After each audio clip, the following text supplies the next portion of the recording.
മാധുരപൂർണ്ണ പ്രശോഭിതം ഈ ജീവിതം, ആർദ്രമാം ദൈവസ്നേഹം നിറയും പൂവനം.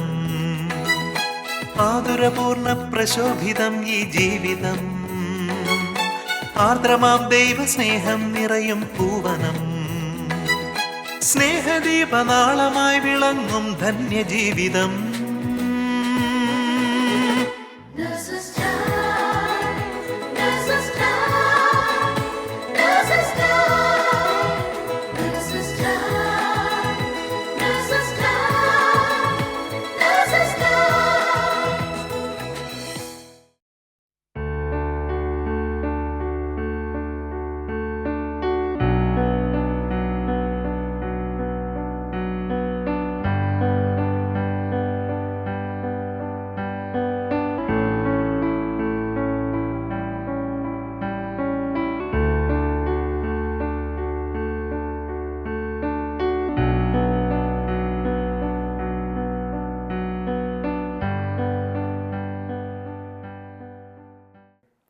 ഈശോ മിശിഹായ്ക്ക് സ്തുതിയായിരിക്കട്ടെ.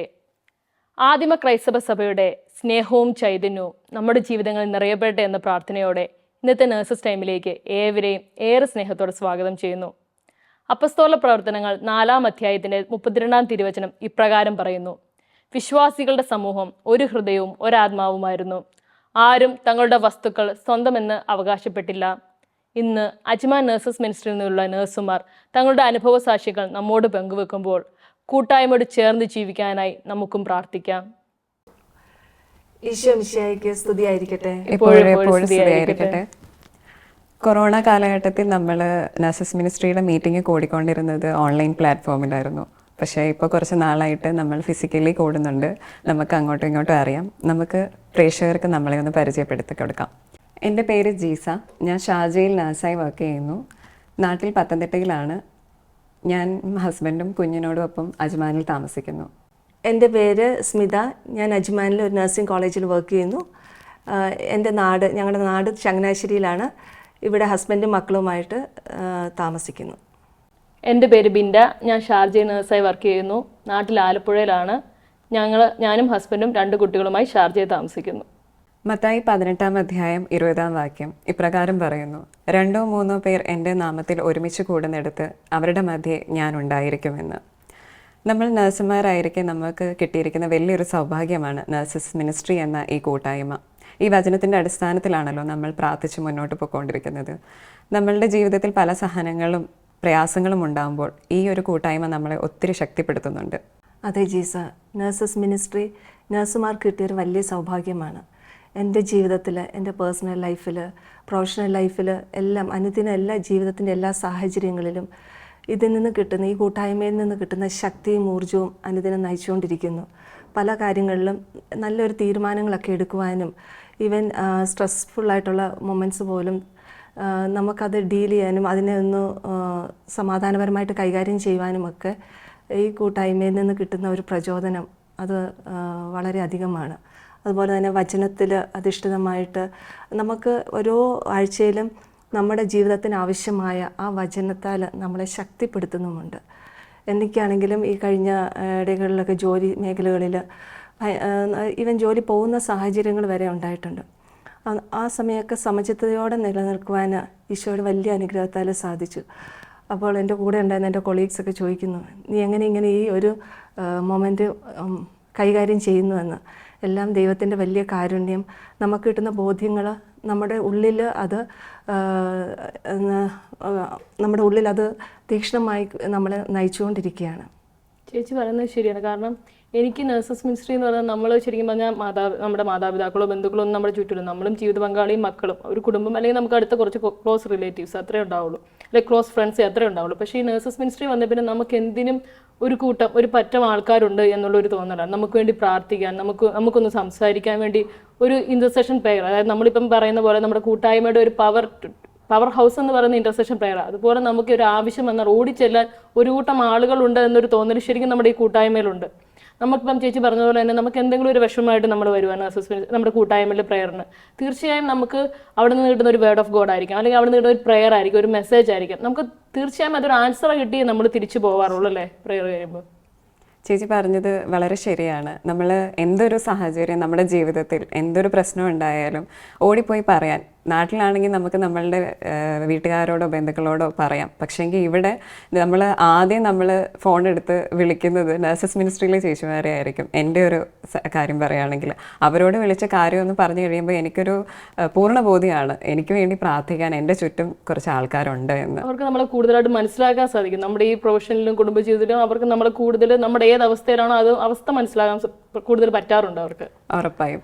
അപ്പോൾ നമുക്ക് ഈ കൂട്ടായ്മയിൽ കൂടെ കിട്ടിക്കൊണ്ടിരിക്കുന്നത് കുറേ അനുഗ്രഹങ്ങൾ കിട്ടുന്നുണ്ട്. അതിൽ ഒരു അനുഗ്രഹം ഇവിടെ ഒന്ന് നമ്മളോടൊന്ന് ഷെയർ ചെയ്യുമോ? ജീസോ, ശരിക്കും പറഞ്ഞാൽ നമ്മൾ പറഞ്ഞിട്ടുണ്ട് ഇന്റർസെഷൻ പ്രെയർ എന്ന് പറയുന്നത് നമ്മുടെ കൂട്ടായ്മയുടെ ഒരു പവർ ഹൗസ് ആണ്. ഇന്റർസെഷൻ പ്രെയറിൽ നമ്മൾ എന്ത് പ്രാർത്ഥിച്ചാലും, നമ്മൾ നമുക്ക് വേണ്ടിയെന്നല്ല, നമ്മുടെ കൂടെ വർക്ക് ചെയ്യുന്നവർക്ക് വേണ്ടി അല്ലെങ്കിൽ നമ്മുടെ കൂടെ ആർക്ക് വേണ്ടി നമ്മൾ പ്രാർത്ഥിച്ചാലും അതിനുള്ള ആൻസർ ദൈവം തന്നിരിക്കും. അതാണ് മധ്യസ്ഥ പ്രാർത്ഥനയുടെ ഒരു ശക്തി എന്ന് പറയുന്നത്. ശരിക്കും പറഞ്ഞാൽ ഈ കൂട്ടായ്മയിൽ വന്നു കഴിഞ്ഞപ്പോൾ എനിക്ക് ഒത്തിരി മാറ്റങ്ങൾ എൻ്റെ പ്രൊഫഷണൽ ജീവിതത്തിലും കുടുംബജീവിതത്തിലും ഉണ്ടായിട്ടുണ്ട്. ഒരു കാലത്ത് ചേച്ചി പറഞ്ഞതുപോലെ എൻ്റെ ജോലി നഷ്ടപ്പെട്ട സമയത്ത് ഞാൻ ഒത്തിരി സ്ട്രഗിളിലൂടെ കടന്നു പോയപ്പോൾ എന്നെ കൂടെ ചേർത്ത് പിടിച്ച കൂട്ടായ്മയാണ് നമ്മുടെ കൂട്ടായ്മ. അത് മാത്രമല്ല എനിക്ക് പറയാനുള്ളതെന്ന് വെച്ചാൽ, ഞാൻ ഓർക്കുമായിരുന്നു കഴിഞ്ഞ വർഷം ഒരു ഫെബ്രുവരി ഒക്കെ സമയത്ത് നമ്മുടെ ഹോസ്പിറ്റലിൽ JCA നടക്കും. അപ്പോൾ നമുക്കൊരു 4 ദിവസം അടുപ്പിച്ച് എനിക്ക് ഡ്യൂട്ടി ആയിരുന്നു. അത് കഴിഞ്ഞ് ഒരു 5 ദിവസം ഓഫാണ്. അപ്പം ഞാൻ ഒരു നല്ല നമുക്കൊന്ന് റെസ്റ്റ് എടുക്കാമല്ലോ, ആ ഒരു സന്തോഷത്തിലാണ് ഡ്യൂട്ടി കഴിഞ്ഞ് വന്നത്. ഞങ്ങളൊരു 12 മണിയൊക്കെ ആയപ്പോൾ ഉറങ്ങി. ഒരു 2 മണിയൊക്കെ ആയപ്പം എൻ്റെ മോള് 11 മാസമാണ്. അപ്പോൾ അവളുടെ ഒരു ഞരക്കലും മൂളലൊക്കെ കേട്ടു. അപ്പം ഞാൻ വിചാരിച്ചു കുഞ്ഞിന് തണുത്തിട്ടായിരിക്കും ഓർത്ത് ഞാൻ വീണ്ടും അവളെ ബ്ലാങ്കറ്റ് വെച്ച് കവർ ചെയ്തു. പിന്നെ എൻ്റെ മനസ്സിൽ തോന്നി, ഇല്ല, കുഞ്ഞിന് ചൂടുണ്ടല്ലോ, പനിയായിരിക്കും. ഞാൻ ഹസ്ബൻഡിനെ വിളിച്ചു പറഞ്ഞു, ഒന്ന് ലൈറ്റ് ഇടാവോ, കുഞ്ഞിന് പനി ഉണ്ടെന്ന് തോന്നുന്നു. ഞാൻ ഹസ്ബൻഡ് ലൈറ്റ് ഇട്ടപ്പോഴത്തേക്കും ഒരു ചെറിയൊരു സൗണ്ടും കുഞ്ഞിൻ്റെ കണ്ണ് മേളിലോട്ട് പോകുന്നു. കുഞ്ഞ് ശരിക്കും കരിനീലിക്കുന്നു, ചുണ്ടൊക്കെ അങ്ങ് കരിനീലിച്ച് കിടക്കുന്നു. ശരിക്കും പറഞ്ഞാൽ ഞാനൊരു ആക്സിഡൻറ്റ് ആൻഡ് എമർജൻസി വർക്ക് ചെയ്യുന്ന ഒരു സ്റ്റാഫാണ്. ഞാൻ ഒത്തിരി കേസസ് ഇങ്ങനെ കാണുന്നുണ്ട്. പക്ഷേ നമ്മുടെ കുഞ്ഞിന് വന്നപ്പോൾ ഉണ്ടല്ലോ, എനിക്ക് എന്താ ചെയ്യേണ്ടതെന്ന് അറിയത്തില്ല. കുഞ്ഞിൻ്റെ പൾസ് നിന്ന് പോയതാണോ, ശ്വാസം നിന്ന് പോയതാണോ, അല്ലെങ്കിൽ കൊച്ചിന് ഫിക്സ് അടിച്ചതാണോ എന്ന് എനിക്ക് പെട്ടെന്ന് മനസ്സിലായില്ല. കുറച്ച് കഴിഞ്ഞപ്പോൾ ഞാൻ റിയലൈസ് ചെയ്തു കുഞ്ഞിന് ഫിക്സ് ആയതാണ്. അപ്പം ഞാൻ തന്നെ എൻ്റെ കൂട്ടുകാരത്തി, അവൾ പീഡിയാട്രിക് എമർജൻസിയിൽ വർക്ക് ചെയ്യുന്നത്, അവളെ വിളിച്ചു. അവൾ പറഞ്ഞു അങ്ങോട്ട് ചെല്ലാൻ പറഞ്ഞു. അങ്ങനെ ഞങ്ങൾ കുഞ്ഞിനെ അങ്ങോട്ട് ഹോസ്പിറ്റലിൽ ചെന്നു. നമ്മൾ ഹോസ്പിറ്റലിൽ പോകുന്ന വഴിക്കെല്ലാം കുഞ്ഞ് അൺകോൺഷ്യസ് ആയിരുന്നു. ഹോസ്പിറ്റലിൽ ചെന്നു, ടെമ്പറേച്ചർ നോക്കിയപ്പോൾ 41 ഡിഗ്രി ടെമ്പറേച്ചർ ഉണ്ട്. അപ്പം ഡോക്ടർ കണ്ടിട്ട് പറഞ്ഞു കുഴപ്പമില്ല, ശരിക്കും പറഞ്ഞാൽ നമ്മൾ ഒബ്സർവേഷൻ വെക്കണം, പക്ഷേ ഒരു നേഴ്സ് ആയതുകൊണ്ട് നിങ്ങൾക്ക് വീട്ടിൽ പോയി നോക്കാം, ടെമ്പറേച്ചർ കൂടാതെ നോക്കിയാൽ മതി, 6th അവറിൽ മെഡിസിൻ കൊടുക്കാൻ പറഞ്ഞ് നമ്മൾ പറഞ്ഞു വെച്ചു. അത് കഴിഞ്ഞ് നമ്മളിങ്ങനെ പോകുന്നു. 2 ദിവസം കഴിഞ്ഞപ്പോൾ വീണ്ടും കൊച്ചിന് ഭയങ്കര ചിൽസായി. അപ്പം എനിക്കൊരു ഡൗട്ട്, കൊച്ചിന് ഇനി ഫിറ്റ്സ് ഉണ്ടാവാനാണോ? അപ്പം ഞാൻ ഓടി ഹോസ്പിറ്റലിൽ പോയി. അപ്പം ഡോക്ടർ പറഞ്ഞു വേണ്ട, എൻ്റെ ഒരു ടെൻഷൻ അല്ലാതെ കുഞ്ഞിന് ഒരു കുഴപ്പവും ഇല്ല, കുഞ്ഞിന് പനിയുള്ളൂ, പനിക്കുള്ള മരുന്ന് കൊടുത്താൽ മതി എന്ന് പറഞ്ഞു. അങ്ങനെ ഒരാഴ്ച നീണ്ടു. പനി കുറഞ്ഞില്ല. ഞാൻ അപ്പം തന്നെ ആദ്യത്തെ ദിവസം തന്നെ ഞാൻ ഇന്റർസെഷൻ നമ്മുടെ കോർ ടീമിലെ ചേച്ചിനെ വിളിച്ച് പറഞ്ഞു, ചേച്ചി ഇങ്ങനെ കുഞ്ഞൊരു അസുഖമുണ്ട്, പനിയുണ്ട്, കുറയുന്നില്ല, ഫിറ്റ്സ് വന്നായിരുന്നു എന്ന് പറഞ്ഞു. അന്ന് മുതൽ നമ്മുടെ കൂട്ടായ്മയിലെ പ്രെയർ ഗ്രൂപ്പുകളിൽ ഇന്റർസെഷൻ പ്രെയറിൽ പ്രത്യേകം പറയുന്നുണ്ടായിരുന്നു, നമ്മുടെ ബുക്കിൽ എഴുതി വെച്ച് പ്രാർത്ഥിക്കുന്നുണ്ടായിരുന്നു. അത് കഴിഞ്ഞ് ഒരാഴ്ച കഴിഞ്ഞു ഞങ്ങൾ വേറൊരു ഹോസ്പിറ്റലിൽ കൊണ്ടുപോയി, ഒരു ക്ലിനിക്കിൽ കൊണ്ടുപോയി ഡോക്ടറെ കാണിച്ചു. ഡോക്ടർ പറഞ്ഞു നമുക്കൊന്ന് ബ്ലഡ് ടെസ്റ്റ് ചെയ്യാമെന്ന് പറഞ്ഞു. അങ്ങനെ ബ്ലഡ് ടെസ്റ്റ് ചെയ്ത ഉടനെ തന്നെ ഡോക്ടർ ഞങ്ങളോട് വിളിച്ചു പറഞ്ഞു, CRP എന്ന് പറഞ്ഞ ആ ബ്ലഡ് കൗണ്ട് ഒത്തിരി കൂടുതലാണ്, കുഞ്ഞിന് ഉറപ്പായിട്ട് അഡ്മിഷൻ വേണമെന്ന് പറഞ്ഞു. നമ്മൾ ഒരിക്കലും പ്രതീക്ഷിക്കുന്നില്ല ഇങ്ങനെ ഒരു ഇൻഫെക്ഷൻ കുഞ്ഞിനുണ്ടെന്ന്. പെട്ടെന്ന് ഡോക്ടർ പറഞ്ഞപ്പോൾ തന്നെ ഞാൻ നഴ്സസ് മിനിസ്ട്രിയിൽ നമ്മുടെ ചേച്ചിമാരെ വിളിച്ചു. ചേച്ചി എന്താ ചെയ്യേണ്ടതെന്ന് എനിക്കറിയില്ല. അപ്പം ഒരു ചേച്ചി പറഞ്ഞു തന്നു, ഈ ഹോസ്പിറ്റലിൽ പോയി അഡ്മിറ്റ് ആവും എന്ന് പറഞ്ഞു. അപ്പം തന്നെ ചേച്ചി നമ്മുടെ കൂട്ടായ്മയിൽ റിക്വസ്റ്റ് ഇട്ട് പ്രാർത്ഥിക്കാൻ വേണ്ടി ഞാൻ പോയി ഹോസ്പിറ്റലിൽ പോയി അഡ്മിറ്റ് ആവാൻ വേണ്ടി എമർജൻസി ചെന്നപ്പോഴത്തേക്കും ഡോക്ടർ എന്നോട് പറയുന്നു, ഇത്രയും CRP ഹൈ ആണെങ്കിൽ ഒന്നെങ്കിൽ കുഞ്ഞിന് യൂറിനിൽ ഇൻഫെക്ഷൻ ആയിരിക്കും, അല്ലെങ്കിൽ കുഞ്ഞിന് ഇൻഫെക്ഷൻ വേറെ എവിടെയെങ്കിലും ആയിരിക്കും, അത് നമ്മൾ കണ്ടുപിടിക്കണം. ചിലപ്പോൾ നമുക്ക് കുഞ്ഞിനെ നട്ടിൽ നിന്ന് കുത്തി എടുത്ത് പരിശോധിക്കേണ്ടി വരുമെന്ന് പറഞ്ഞു. ഇത് കേട്ടപ്പോൾ പ്രത്യേകിച്ച് ഒരു നഴ്സായ സ്ഥിതിക്ക് നമുക്കുണ്ടാകുന്ന ഒരു ടെൻഷൻ ഭയങ്കരമാണ്. പക്ഷേ ഈ പ്രെയറിൻ്റെ ശക്തി കൊണ്ടാവും ഇതിനൊക്കെ തരണം ചെയ്ത് പോകാൻ പറ്റി. അത് കഴിഞ്ഞ് പിറ്റേ ദിവസം യൂറിൻ്റെ ടെസ്റ്റ് വന്നപ്പോൾ അതിനകത്ത് ബാക്ടീരിയ ഉണ്ട്, അങ്ങനെ ഇൻഫെക്ഷൻ ആണെന്ന് മനസ്സിലായി. ആൻറ്റിബയോട്ടിക് എടുത്തു. ഒരാഴ്ച ഞങ്ങൾ ഹോസ്പിറ്റലിൽ കടന്നു, ഡിസ്ചാർജ് ആയി. കുഞ്ഞ് ശരിക്കും നോർമലായി. അതിൻ്റെ ഇടയ്ക്ക് പിന്നെ നമുക്കിപ്പോൾ അറിയാമല്ലോ, ഇപ്പോൾ എല്ലാവർക്കും വൈറൽ ഫീവറിൻ്റെ ഒരു സീസൺ. അപ്പോൾ എപ്പോഴും ഇടയ്ക്കിടയ്ക്ക് പനി വരും. അപ്പം നമ്മൾ ഡോക്ടറിൻ്റെ അടുത്ത് പോകുന്നു, ഡോക്ടർ വൈറൽ ഫീവറായിട്ട് ഒരു ട്രീറ്റ്മെൻറ്റ് നടക്കുന്നു. അങ്ങനെ 3-4 പ്രാവശ്യം പോയി കഴിഞ്ഞപ്പോൾ ഡോക്ടർ ഒരു ദിവസം പറഞ്ഞു, നമ്മുടെ കുഞ്ഞിൻ്റെ CRP ഒത്തിരി ഹൈ അല്ലായിരുന്നു എന്ന്, നമുക്കൊന്നും കൂടെ ഒരു യൂറിൻ ടെസ്റ്റ് ചെയ്യാമെന്ന് പറഞ്ഞു. യൂറിൻ ടെസ്റ്റ് ചെയ്തപ്പോൾ സെയിം ബാക്ടീരിയൽ ഗ്രോത്ത് ഹെവി ആയിട്ട് കുഞ്ഞിൻ്റെ യൂറിനിലുണ്ട്. പക്ഷെ കുഞ്ഞ് അത്രമാത്രം സിംറ്റംസ് ഒന്നും കാണിക്കുന്നില്ല. അപ്പം ഡോക്ടർ പറഞ്ഞു നമുക്ക് ഇങ്ങനെയാണെങ്കിൽ ആൻറ്റിബയോട്ടിക് സ്റ്റാർട്ട് ചെയ്യണം. ആൻറ്റിബയോട്ടിക് കഴിഞ്ഞ് ഡോക്ടർ പറഞ്ഞു കുഞ്ഞിനിങ്ങനെ റിക്കറൻ്റ് ആയിട്ട് UTI വരുന്നതുകൊണ്ട് നമുക്കൊരു സ്കാനിങ് ചെയ്യണം, കിഡ്നി, ബ്ലാഡർ ആ ഒരു ഏരിയയെ സംബന്ധിച്ച് ഒരു സ്കാൻ ചെയ്ത് നോക്കണം എന്ന് പറഞ്ഞു. അങ്ങനെ ഞങ്ങൾ പിറ്റേ ദിവസം പോയി സ്കാൻ ചെയ്തു. സ്കാനിങ്ങിൽ കാണുന്നത് കൊച്ചിന് ഒത്തിരി സ്ഥലങ്ങളിൽ ഇൻഫെക്ഷനാണ് സ്കാനിങ് റിപ്പോർട്ടിൽ. കൂടെ കൊച്ചിൻ്റെ മോഷൻ ഇങ്ങനെ ബ്ലോക്കായി കിടക്കുന്നു. ഇത് രണ്ടുമാണ് സ്കാനിങ് റിപ്പോർട്ടിൽ കാണിക്കുന്നത്. അപ്പം സ്കാനിങ് കഴിഞ്ഞ ഉടനെ ഡോക്ടർ പറഞ്ഞു നിങ്ങൾ എത്രയും പെട്ടെന്ന് നാട്ടിൽ പോകണം. കാരണം ഈ ഇൻഷുറൻസ് ഒരു പ്രൊസീജിയറുണ്ട്, അതിൽ അംഗീകരിക്കത്തില്ല ഇവിടെ. അതുകൊണ്ട് നാട്ടിൽ പോയി ഒരു പ്രൊസീജിയർ ചെയ്യണം. അതായത് ഒരു മെഡിസിൻ കൊടുത്ത് കുഞ്ഞിൻ്റെ കിഡ്നിയിലും യൂറിൻ വരുന്ന ആ ഭാഗം മുഴുവൻ ടെസ്റ്റ് ചെയ്യുന്ന ഒരു പ്രൊസീജിയറാണ്. അത് നിങ്ങൾ നാട്ടിൽ പോയി ചെയ്യണമെന്ന് പറഞ്ഞു. അപ്പം തന്നെ എനിക്ക് ആകെയുള്ള ആശ്വാസം നമ്മുടെ നഴ്സസ് മിനിസ്ട്രിയാണ്. അപ്പം ഞാൻ കൂട്ടായ്മയെ വിളിച്ച് ചേച്ചിയോട് പറഞ്ഞു, ഇങ്ങനെ പലയിടത്തും ഇൻഫെക്ഷൻ കാണിക്കുന്നുണ്ട്, ഇങ്ങനെ പ്രൊസീജിയർ ചെയ്യാൻ പറഞ്ഞു, ചേച്ചി പ്രത്യേകം പ്രാർത്ഥിക്കണം എന്ന് പറഞ്ഞു. പിന്നെ എൻ്റെ അടുത്തൊരു ചേച്ചിയോട് ഞാൻ വിളിച്ചു, ചേച്ചി എന്താ ചെയ്യണമെന്ന് ചേച്ചി പറഞ്ഞു, പേടിക്കണ്ട, നാട്ടിൽ പോകുമ്പോൾ നമ്മൾ പ്രൊസീജിയർ ചെയ്ത് നമുക്ക് നോക്കാമെന്ന് പറഞ്ഞു. അങ്ങനെ ഞങ്ങൾ ഡിസംബറിൽ വെക്കേഷന് പോയി. ഡിസംബറിൽ വെക്കേഷൻ പോയി ഞങ്ങൾ ആദ്യം വേളാങ്കണ്ണി പള്ളിയിൽ പോയി. ഞങ്ങൾ കുടുംബം ഒന്നാകണം പ്രാർത്ഥിച്ച് തിരിച്ചു വന്നു. ഞങ്ങൾ ഹോസ്പിറ്റലിലോട്ട് പോകുന്ന വഴിക്കാണ് കൃപാസനം, അവിടെ കയറി പ്രാർത്ഥിച്ചു. അത് കഴിഞ്ഞ് അന്ന് ഞങ്ങൾ പീഡിയാട്രിഷ്യനെ കണ്ടു.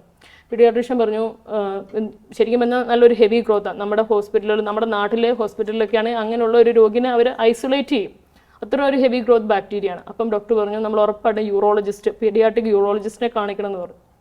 അങ്ങനെ ഞങ്ങൾ അപ്പോയിൻമെൻറ്റ് എടുത്തു. ആ ഡോക്ടർ ആണെങ്കിൽ എറണാകുളത്തുള്ള ഒരു ഫേമസ് ഹോസ്പിറ്റലിൽ നിന്ന് വരുന്ന ഡോക്ടർ. അപ്പം വൺസ് ഇൻ എ വീക്ക് ആ ഡോക്ടർ വരുന്നത്. അങ്ങനെ ഞങ്ങൾ അപ്പോയിൻമെൻറ്റ് എടുത്ത് ഡോക്ടറെ കണ്ടു.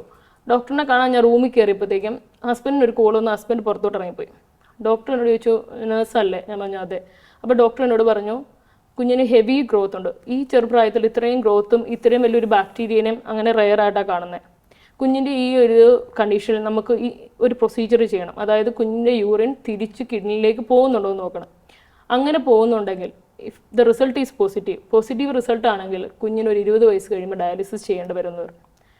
ശരിക്കും എന്താ പറയണ്ടത്, ഞാൻ ഒരു നിമിഷം സ്റ്റക്കായിപ്പോയി. പിന്നെ അവിടെ നിന്ന് അവർ കൊച്ചിനെ അവിടെ കടത്താൻ പറയുന്നു, അവർ പരിശോധിക്കുന്നു, ഇതൊന്നും ഞാൻ ശ്രദ്ധിക്കുന്നില്ല. പെട്ടെന്ന് ഡയാലിസിസ് എന്നൊരു വാക്ക് മാത്രമേ എൻ്റെ മനസ്സിൽ വന്നുള്ളൂ. അങ്ങനെ ഞാൻ ഇരിക്കുമ്പോൾ പെട്ടെന്ന് എൻ്റെ മനസ്സിലേക്ക് ഒരു കാര്യം ഓർമ്മ വന്നു. അതായത് ഒരു ദിവസം ഞാനൊരു നൈറ്റ് ഡ്യൂട്ടി കഴിഞ്ഞ് ഉറങ്ങുമായിരുന്നു. അപ്പം നമ്മുടെ കോർഡിനേറ്റർ ചേച്ചി എന്നെ വിളിച്ചു പറഞ്ഞു, പിന്നെ പ്രൈസ് ആൻഡ് വർഷിപ്പ് ചെയ്യാനുള്ള ആളെ പെട്ടെന്ന് ഡ്യൂട്ടിക്ക് വിളിപ്പിച്ചു. ഇന്നത്തെ പ്രേയറിന് ഇത് പ്രൈസ് ആൻഡ് വർഷിപ്പ് ചെയ്യാമോ എന്ന് ചോദിച്ചു. അപ്പം ഞാൻ പെട്ടെന്ന് ഓക്കെ പറഞ്ഞു.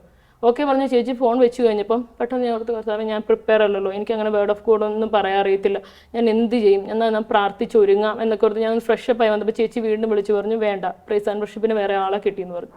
അത് കഴിഞ്ഞ് അന്നത്തെ പ്രേയറിന് കയറി. പ്രൈസ് ആൻഡ് വർഷിപ്പ് കഴിഞ്ഞപ്പം റിസോഴ്സ് പേഴ്സണായി കയറി ചേച്ചി ആദ്യം പറഞ്ഞ ഇതാണ്, ഈ ഗ്രൂപ്പിൽ UTI മൂലം വിഷമിക്കുന്ന ഒരാളെ ദൈവം സൗഖ്യപ്പെടുത്തുന്നു എന്നാണ്. ഞാൻ ഉറച്ചു വിശ്വസിച്ചു അത് എൻ്റെയാണ്, എൻ്റെ മോളുടെയാണെന്ന് ഞാൻ വിശ്വസിച്ചു. പെട്ടെന്നാണ് ഇത് ആ സമയത്ത് ഹോസ്പിറ്റലിൽ ഡോക്ടർ ഡയാലിസിസ് വന്നപ്പോൾ എൻ്റെ ഓർമ്മയിൽ വന്നത്. പിന്നെ എനിക്കതൊരു പേടിയായിട്ട് തോന്നിയില്ല. കാരണം ഹസ്ബൻഡ് വന്നു, ഡോക്ടർ പറഞ്ഞു ലാസ്റ്റ് ചോയ്സ് ഓഫ് ട്രീറ്റ്മെൻറ്റ് എന്ന് പറഞ്ഞാൽ സർജറി ആണെന്ന് പറഞ്ഞു. എങ്കിലും ഡയാലിസിസിൻ്റെ കാര്യം ഹസ്ബൻഡിനോ പുറത്ത് നിൽക്കുന്ന മമ്മിക്കോ ആർക്കും ഇതുവരെ അറിയത്തില്ല. കാരണം അവരോട് ഞാൻ പറഞ്ഞില്ല, എനിക്ക് നല്ല ധൈര്യമുണ്ട്. കാരണം ഈ ഒരു കർത്താവിൻ്റെ വാഗ്ദാനം എനിക്ക് ഉറപ്പായിരുന്നു നിറവേറുന്നു. അതുകൊണ്ട് ഞാൻ അത് ആരോടും പറഞ്ഞില്ല. പിന്നെ ഞങ്ങൾ എറണാകുളത്തുള്ള ഹോസ്പിറ്റലിൽ പോയി ഞങ്ങൾ പ്രൊസീജിയർ ചെയ്തു. പ്രൊസീജിയർ രാവിലെ ചെയ്തു, വൈകുന്നേരം ആയപ്പോൾ റിസൾട്ട് വന്നു. ഡോക്ടർ പറഞ്ഞു, ശരിക്കും പറഞ്ഞാൽ ഡോക്ടർ പറയുന്നത് ഇങ്ങനെയാണ്, വിശ്വസിക്കാൻ പറ്റുന്നില്ല, ഇത്ര ഹെവി ഗ്രോത്ത് ഉള്ള ഒരു യൂറിൻ കൾച്ചറുള്ള ഒരു പേഷ്യൻറ്റിൻ്റെ റിസൾട്ട് നോർമലാണ്. ഉള്ളി കുഞ്ഞിന് ഇച്ചിരി സ്റ്റൂള് അവിടെ കെട്ടിക്കിടപ്പുണ്ട്. അതിനുവേണ്ടി നമ്മൾ നാരുകളുള്ള ഫുഡ് കൊടുക്കുക, കുഞ്ഞിൻ്റെ ലൈഫ് സ്റ്റൈലിൽ ഇച്ചിരി ചേഞ്ചസ് വരുത്തുക, അല്ലാതെ വേറെ ഒന്നും ചെയ്യാനില്ലെന്ന് പറഞ്ഞു. എനിക്ക് ഈ റിസൾട്ട് അറിയാവുന്ന ഒരു രീതിയിലായിരുന്നു എൻ്റെ ഇരിപ്പ്. കാരണം ഹസ്ബൻഡ് ഇതിലും എന്നെ കഴിഞ്ഞാൽ ടെൻഷൻ ഉണ്ടായിരുന്നെങ്കിലും എൻ്റെ ഇരിപ്പിൽ ഇതൊന്നും ഇല്ല എന്നൊരു ഇതിൽ വളരെ കൂളായിട്ട് ഞാൻ റിസൾട്ട് കേട്ടതാണ്. ശരിക്കും ഞാൻ ആ റിസൾട്ട് കേട്ടപ്പോൾ എനിക്ക് വരുന്നൊരു വചനം എന്ന് പറയുന്ന സങ്കീർത്തനങ്ങൾ 23:1 കർത്താവിൻ്റെ ഇടയനാവുന്നു, എനിക്കൊന്നിനും കുറവുണ്ടാവുകയില്ല. ചേച്ചി ഈ കാര്യങ്ങളെല്ലാം പറഞ്ഞപ്പോൾ എനിക്കും ഒരു വചനമാണ് ഓർമ്മ വരുന്നത്. ഏശയ്യ 58:9 നീ പ്രാർത്ഥിച്ചാൽ കർത്താവ് ഉത്തരമരുളും, നീ നിലവിളിക്കുമ്പോൾ ഇതാ ഞാൻ എന്ന് അവിടുന്ന് മറുപടി തരും. ആമേൻ. ചേച്ചി പ്രാർത്ഥിച്ചു, ചേച്ചി കൂട്ടായ്മയിൽ കൂടി പ്രാർത്ഥിച്ചു. ചേച്ചിക്കൊരു ബോധ്യമുണ്ടായിരുന്നു ഒരിക്കലും ദൈവം കൈവിടിയില്ല എന്ന്. ആ ബോധ്യത്തിൽ തന്നെ ദൈവം ചേച്ചീനെ താങ്ങി നിർത്തി. സ്മിത ചേച്ചിക്ക് ഇതിലൊരു കൂട്ടിച്ചേർക്കാനായിട്ട് എന്തെങ്കിലും അനുഭവങ്ങൾ ഉണ്ടെങ്കിൽ പറയുമോ? എൻ്റെ ജീവിതത്തിൽ ദൈവം ദാനമായി തന്നതാണ് രണ്ടാമതൊരു കുഞ്ഞിനെ. മൂത്ത മോന് 15 വയസ്സായപ്പോഴാണ് ഞാൻ രണ്ടാമതൊരു പെൺകുഞ്ഞിനെ എനിക്ക് ദൈവം ദാനമായിട്ട് തന്നത്. ഒരു 15 വർഷം മക്കളെ ആഗ്രഹിക്കുന്നവർക്കും അറിയാം, കുട്ടികൾ നമ്മൾ ആഗ്രഹിച്ചിട്ട് നമുക്ക് ലഭിക്കാതിരിക്കുമ്പോൾ അതിൻ്റെ ആ ബുദ്ധിമുട്ടുകൾ, വളരെയധികം മാനസികമായ സംഘർഷങ്ങളിലൂടെയാണ് ഞാൻ ആ കാലഘട്ടങ്ങളിലൊക്കെ പോയിക്കൊണ്ടിരുന്നത്. പ്രാർത്ഥിക്കും, പക്ഷേ ചിലപ്പോൾ ഉത്തരം കിട്ടുന്നില്ല. അങ്ങനെ ഭയങ്കര മാനസിക സംഘർഷം ഒരുപാട് എന്നെ അലട്ടിയിരുന്നു. ആ സമയമാണ് നഴ്സസ് മിനിസ്ട്രിയായിട്ട് കൂടുതൽ അടുക്കുകയും വചനത്താലൊക്കെ ശക്തിപ്പെടുവാൻ സാധിക്കുകയൊക്കെ ചെയ്തത്. അതോടൊപ്പം എനിക്ക് ഏറ്റവും ഇത്രയും ഇതായിട്ട് പറയാനുള്ളൊരു കാര്യം എന്ന് പറഞ്ഞാൽ, പരിശുദ്ധ അമ്മയോട് ഉള്ള ആ മധ്യസ്ഥത്തിൻ്റെ ശക്തി ഞാൻ അനുഭവിച്ചറിഞ്ഞു. നമ്മുടെ കൂട്ടായ്മയിലൊക്കെ ഈ അഖണ്ഡ ജപമാല സെപ്റ്റംബർ മാസം നടത്തുന്നു. അത് എൻ്റെ ജീവിതത്തിൽ ഒരുപാട് മാറ്റങ്ങൾ സംഭവിച്ചിട്ടുണ്ട്. എൻ്റെ കൂട്ടായ്മയിലുള്ള എല്ലാവരും പറയും, നമ്മൾ ഈ ഒരു മധ്യസ്ഥ പരിശുദ്ധ അമ്മയുടെ മധ്യസ്ഥതയിൽ പ്രാർത്ഥിച്ചാൽ തീർച്ചയായിട്ടും അമ്മ ഈശോയോട് പ്രാർത്ഥിച്ച് നമുക്കത് നേടിത്തരും. അത് ആഴത്തിൽ അനുഭവപ്പെടുവാൻ എനിക്ക് സാധിച്ചു. ആ കാലഘട്ടത്തിൽ എനിക്ക് ലൂർദിലൊന്ന് പോകാൻ ദൈവം ഇടവരുത്തി അനുഗ്രഹം തന്നു. അപ്പോൾ അവിടെ ചെന്ന് പ്രാർത്ഥിച്ചു. തിരിച്ച് വന്നപ്പോൾ ഒരു സ്കാനിങ്ങിൽ PCOD എനിക്ക് മുന്നേ PCOD എന്ന് ഇതുണ്ടായിരുന്നു. അതിനുശേഷം ആ സ്കാനിങ് തൊട്ട് എനിക്ക് അത് അപ്രത്യക്ഷമായി. അപ്പോൾ എനിക്കറിയാം ഈശോ എൻ്റെ ജീവിതത്തിൽ പരിശുദ്ധ അമ്മയുടെ മധ്യസ്ഥം വഴി ഇത് ജീവിതത്തിൽ പ്രവർത്തിക്കുന്നു ഉണ്ട് എന്നൊരു ബോധ്യം കിട്ടി. അതുമാത്രമല്ല പിന്നീട് ഇതൊരു ടെൻഷൻ, അത്രയും കാലഘട്ടത്തിലൊക്കെ അതൊരു ടെൻഷനായിട്ട് എൻ്റെ ജീവിതത്തിൽ നിന്നിരുന്നെങ്കിൽ അത് പിന്നീട് ദൈവത്തിൻ്റെ ഒരു നിശ്ചയം പോലെ അവിടത്തേക്ക് പൂർണ്ണമായിട്ട് സമർപ്പിച്ച് വിട്ടുകൊടുക്കാനുള്ള ഒരു മാനസിക അവസ്ഥ ദൈവം എനിക്ക് ദാനമായിട്ട് തന്നു. ആ ഒരു മാസത്തിൽ എന്നെ ഒരു വചനം എൻ്റെ ഊണിലും ഉറക്കത്തിലും ഒക്കെ എനിക്ക് ഹൃദയസ്പർശിയായിട്ട് എപ്പോഴും എൻ്റെ എൻ്റെ മനസ്സിൽ ഉരുവിട്ടുകൊണ്ടിരുന്നു. സങ്കീർത്തനം 127:3, കർത്താവിൻ്റെ ദാനമാണ് മക്കൾ, ഉദരബലം ഒരു സമ്മാനവും. അത് എപ്പോഴും ഒരു ടെൻഷൻ വന്നാലോ ഒരു സ്ട്രെസ് വന്നാലോ അറിയാതെ ഈ ഒരു ഓട്ടോമാറ്റിക്കായിട്ട് ഈ ഒരു വചനം എൻ്റെ ജീവിതത്തെ ഒത്തിരി സ്വാധീനം ചെലുത്തിയിട്ടുണ്ട്. അങ്ങനെ ബിന്ദയൊക്കെ പറഞ്ഞ പോലെ നാട്ടിൽ പോകാൻ ആ സമയത്ത് എനിക്കും ഒരു അവസരം കിട്ടി. നാട്ടിൽ കുടുംബമായിട്ടൊക്കെ ഞങ്ങൾ ചിലവഴിച്ചു. ക്രിസ്മസൊക്കെ കഴിഞ്ഞ് ഒന്ന് ദൈവത്തിൻ്റെ വലിയ അനുഗ്രഹം കൊണ്ട് കൃപാസനത്തിൽ എനിക്കും ഒന്ന് പോകാൻ സാധിച്ചു. അന്ന് അതിൻ്റെ പിറ്റേ ദിവസമാണ് ഞങ്ങളിത് ടെസ്റ്റ് ചെയ്ത് പോസിറ്റീവാണെന്ന് അറിയുന്നത്.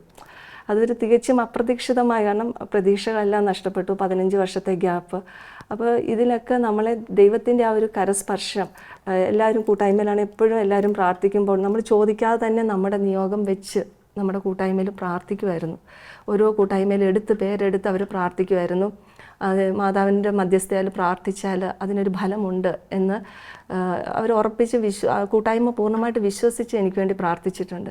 ഞാനതെല്ലാം ഇത് നന്ദിയോടുകൂടി ഈ സമയം ഓർക്കുന്നു. ദൈവത്തിന് മഹത്വം. ഈശ്വരം. ചേച്ചി പറഞ്ഞപ്പോൾ ഓർക്കുന്നത് 15 വർഷം കുട്ടികളില്ല എന്ന് പറയുന്നത് തന്നെ വലിയ ഗ്യാപ്പാണ്. കാരണം 4 വർഷം കുട്ടികളില്ലാതെയാണ് എനിക്ക് കുഞ്ഞുണ്ടായത്. അപ്പോൾ എനിക്കറിയാം ഒരു വിഷമം എത്രമാത്രം കൂടുതലായിരിക്കുമെന്ന്.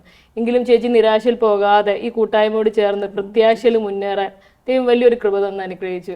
നഴ്സസ് മിനിസ്ട്രി വന്ന സമയത്ത് എനിക്ക് ഒത്തിരി ചേഞ്ചസ് എൻ്റെ ജീവിതത്തിൽ, കുടുംബജീവിതത്തിലാണേലും പ്രാർത്ഥനാ ജീവിതത്തിലാണേലും സ്വഭാവത്തിൽ, ജോലി മേഖലയൊക്കെ ഒത്തിരി മാറ്റങ്ങൾ വന്നിട്ടുണ്ട്. ജീസ 2 വർഷമായെന്ന് തോന്നുന്നല്ലേ നഴ്സസ് മിനിസ്ട്രി വന്നിട്ട്? എന്തൊക്കെ മാറ്റങ്ങൾ ജീസക്ക് ഉണ്ടായിട്ടുണ്ട്? ഞാൻ നമ്മുടെ കൂട്ടായ്മ വന്നിട്ട് 2 വർഷം ആവുന്നതേ ഉള്ളൂ. ഞാൻ UAE-ലായിട്ട് 4 വർഷം ആവുന്നു.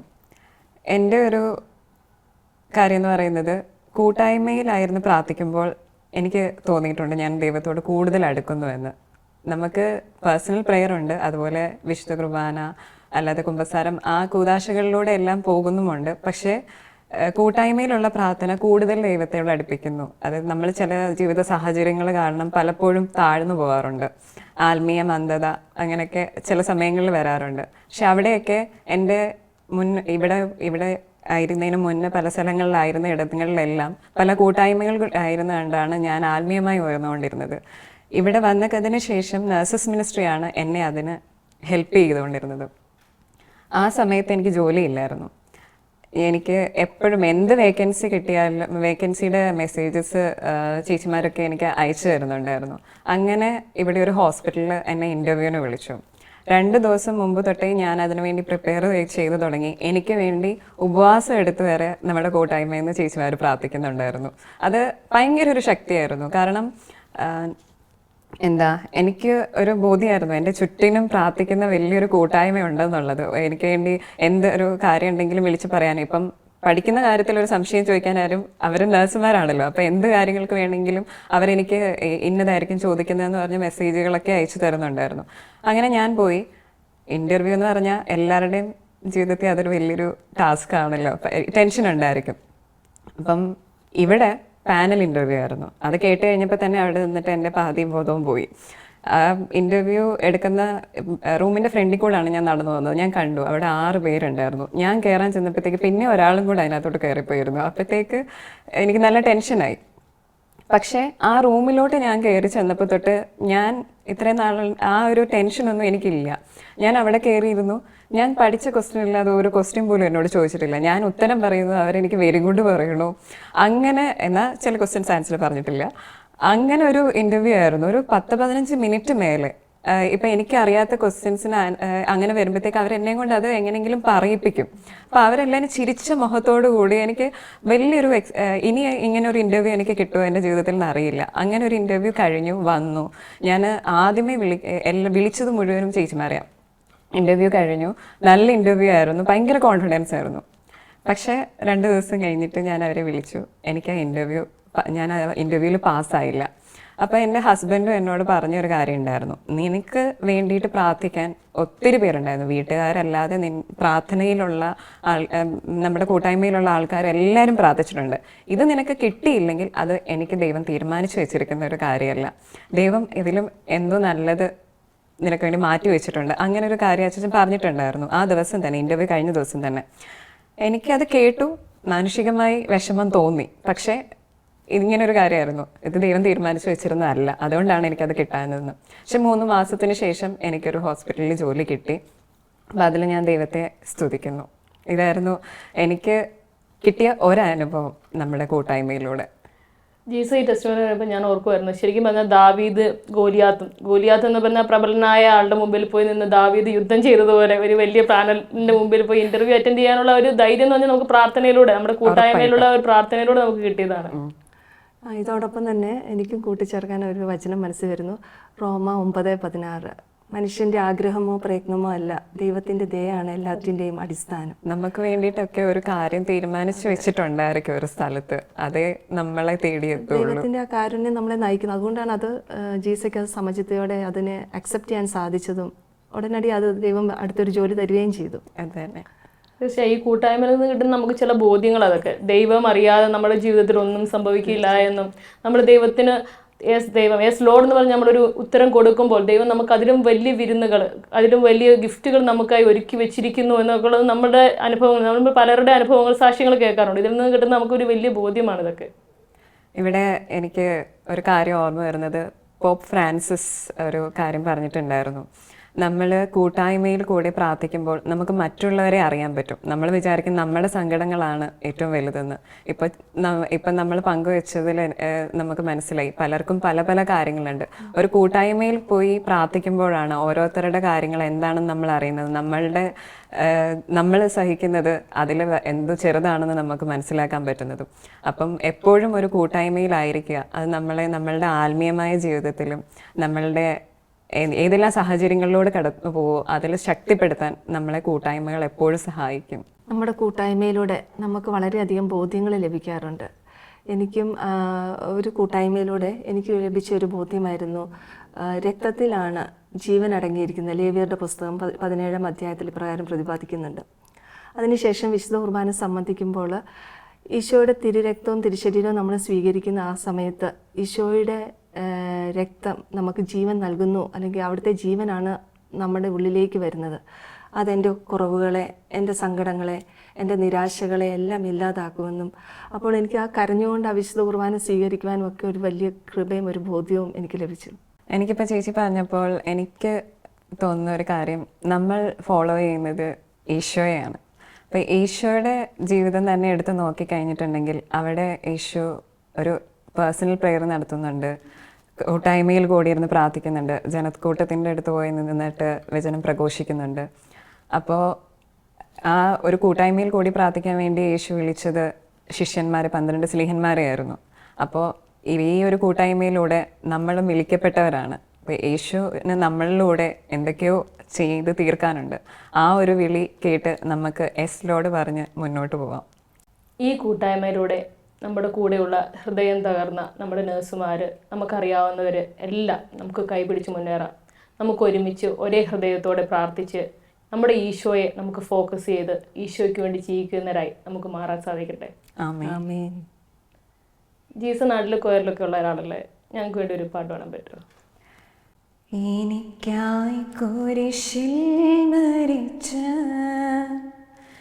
യേശുവേ നോക്കി ഞാൻ എൻ പാപങ്ങൾ കല്ലയോ തൻ കുരിശിൽ ഏറ്റത്.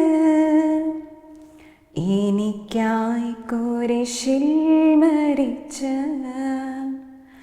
യേശുവേ നോക്കി ഞാൻ എൻ പാപങ്ങൾക്കല്ലയോ